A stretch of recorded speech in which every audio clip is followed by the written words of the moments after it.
Здравейте, в това видео ще видите ремонтен комплект за стъклоподигач на Golf 4. Съставлява се от 3 жила, 2 водача и макара.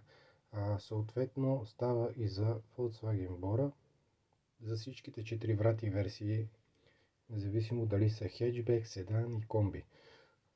За двувратата версия на Golf 4 жилата съответно са малко по-дълги.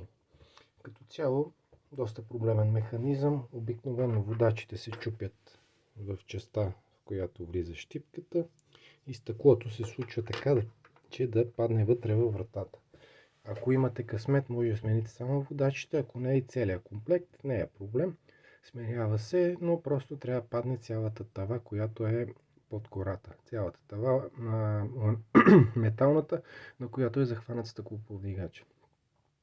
За Golf 4 мога да ви кажа това за момента. Този комплект става и за лява, и за дясна врата. Няма никаква разлика нито в роки, нито в водачи, нито в жила.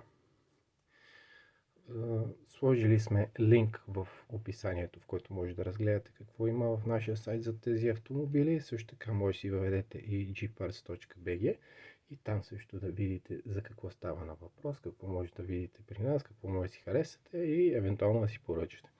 Това е от мен за сега. Приготвили сме тук доста нови комплекти за предни врати, които да ви покажем, така че очаквайте скоро още нови видеа.